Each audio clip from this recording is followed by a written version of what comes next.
You've probably shopped in one of these before. Zara, one of the world's most recognizable fashion brands, with stores in nearly every major city across the globe.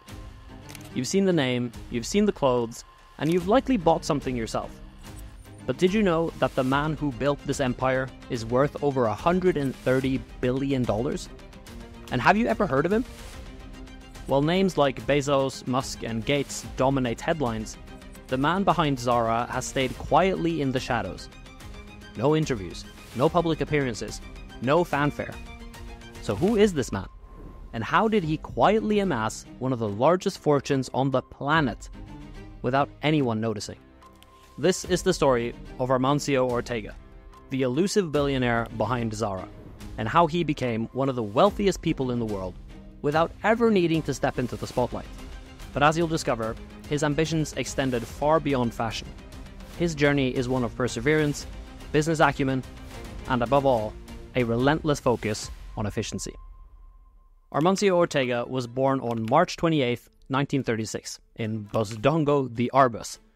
And yes, that is a real place. A tiny rural village in northern Spain. His childhood was defined by poverty. His father worked as a railway worker, and his mother took jobs as a maid. For the Ortega family, every penny mattered. They lived on the edge, scraping by, and young Amancio quickly understood the weight of financial hardship. One story from Ortega's early life left a deep mark on him. When he was just 14 years old, he overheard a shopkeeper telling his mother that they could no longer extend her credit for groceries. The humiliation of that moment burned into his memory, and Ortega vowed that he would never allow money, or the lack of it, to control his life. This experience was the turning point that drove him to leave school at such a young age and enter the workforce. His first job was as a delivery boy for a local shirt maker in La Coruña. I think I said that right. But this was way more than just a way to earn money. It became his first real education in the fashion industry. Ortega didn't just deliver clothes, he paid close attention to how they were made and sold. Every stop he made gave him a front row seat to the luxury clothing world and the inefficiencies that plagued it. From there, he became an apprentice at a tailor shop, where he learned how to cut fabric, sew, and handle customer service. He quickly saw that high-end clothing was expensive and slow to produce. Customers had to wait months for new collections, and the costs were often marked up to levels that only the rich could afford. This stuck with him. He saw a gap in the market. Why couldn't high-quality, fashionable clothing be made quickly and affordably? He didn't know it then, but this realization would shape his entire career. In 1963, at the age of 27, my god, this guy is old, Ortega took his first step into entrepreneurship by founding Confecciones Goa. Probably didn't say that right. A small company that made bathrobes. He started with just a few seamstresses, including his first wife, Rosalia Mera, and they worked out of their home, producing affordable yet stylish garments. But for Ortega, this was just the beginning. He had a much larger vision, one that would eventually turn the fashion world on its head. In 1975, Ortega took a bold step forward. He opened his first Zara store in La Coruña. While other fashion retailers followed the traditional seasonal cycle, designing collections months in advance and releasing them twice a year, Zara was different. Ortega had developed what we now call fast fashion, a model that was entirely new to the industry. Zara's goal was simple: get the latest fashion trends into the hands of customers as fast as possible. What Ortega had realized was that customers didn't want to wait months to buy the clothes they saw on the runways. By the time most fashion companies released new collections, those designs were already out of style.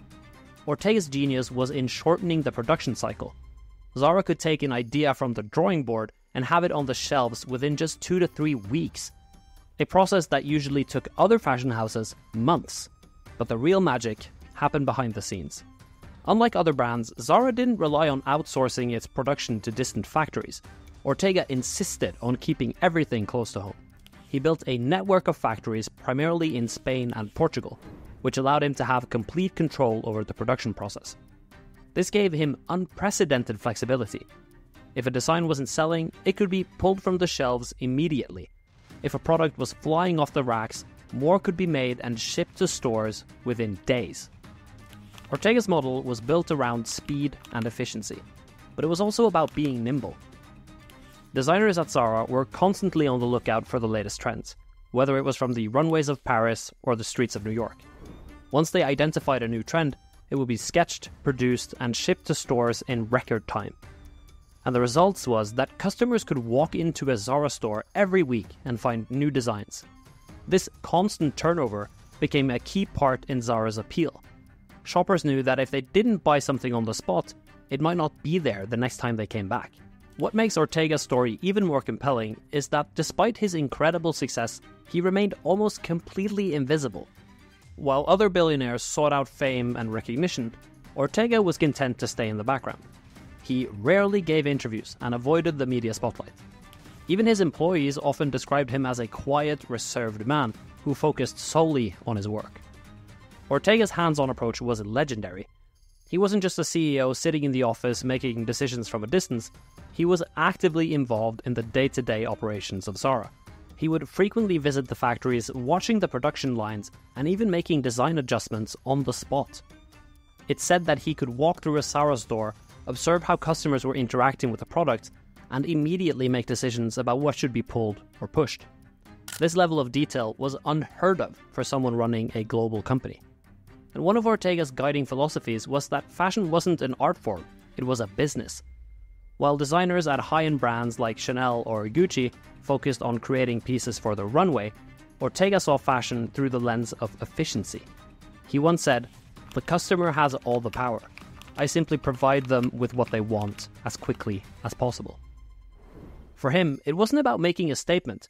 It was about meeting the needs of his customers and doing it better than anyone else. If you like the way we're meeting your needs, please like and subscribe. Here's another surprising fact about Zara's rise to global dominance. The company spent almost nothing on advertising. While most fashion brands poured millions into glossy magazine ads and high-profile runway shows, Ortega had a different strategy. He believed that the product should speak for itself. Instead of investing in splashy ad campaigns, Ortega invested in prime real estate, ensuring that Zara stores were located at the busiest, most visible shopping areas in major cities across the world. To Ortega, having a Zara store on a prominent shopping street in cities like London, New York, or Tokyo was better than any billboard or TV commercial. He knew that foot traffic would naturally drive customers into his stores, where they would be greeted by the latest trends at affordable prices. This low-cost approach to marketing allowed Zara to grow without the overhead of expensive ad campaigns. In a world where most companies believed you had to advertise to succeed, Ortega's strategy was a bold and efficient departure from what was seen as the norm. By the late 1980s and early 1990s, Zara had become a household name in Spain, but Ortega wasn't satisfied with just local success. He wanted to take Zara global. Over the next decade, Zara expanded rapidly across Europe, and by the mid-1990s, it had made its way to the United States, Asia, and South America. The store openings were carefully planned. Each new market was analyzed meticulously before Zara set up shop.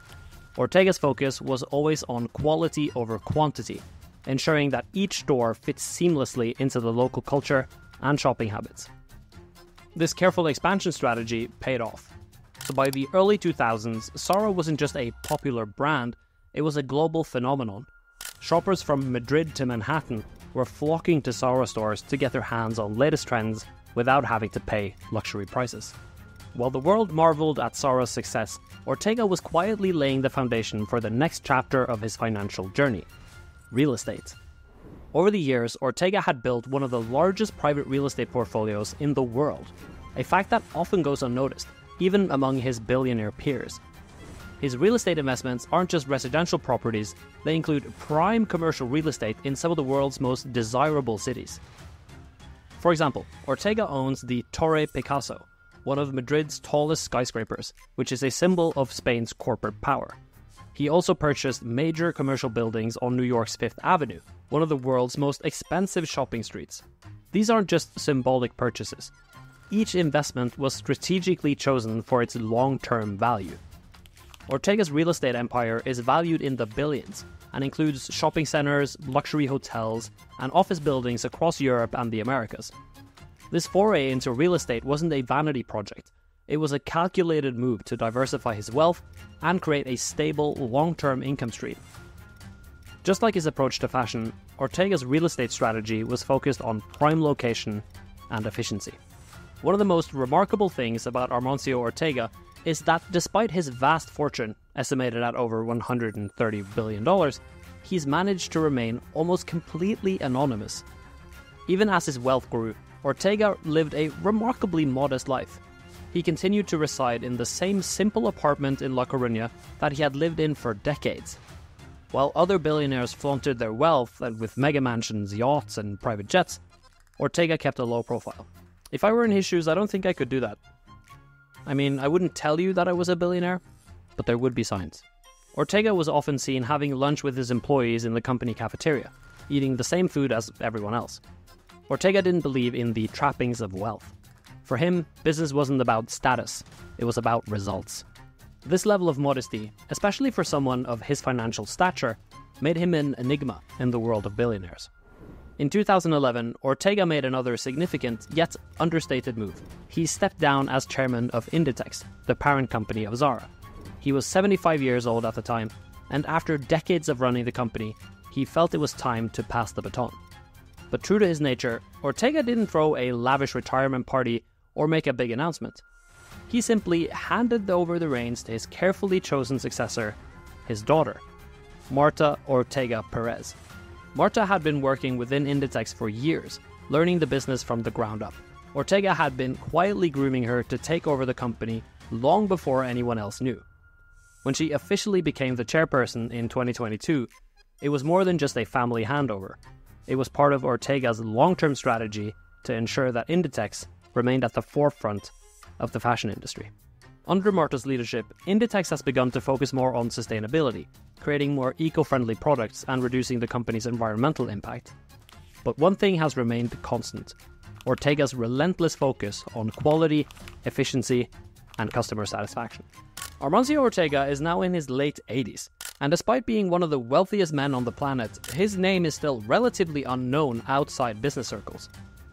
His success isn't just measured in his wealth or the size of his empire, it's in the fact that he managed to build a global fashion powerhouse and one of the largest real estate portfolios in history without ever stepping into the spotlight. Ortega's greatest achievement may not be the billions he's made or the global empire he's built, it's the fact that he never needed to be known. His legacy will be his work, his vision, and the quiet power of Zara, a brand that has changed how the world shops forever. If you want to see a video about another fashion billionaire, check out this video about Bernard Arnault, the wolf in cashmere.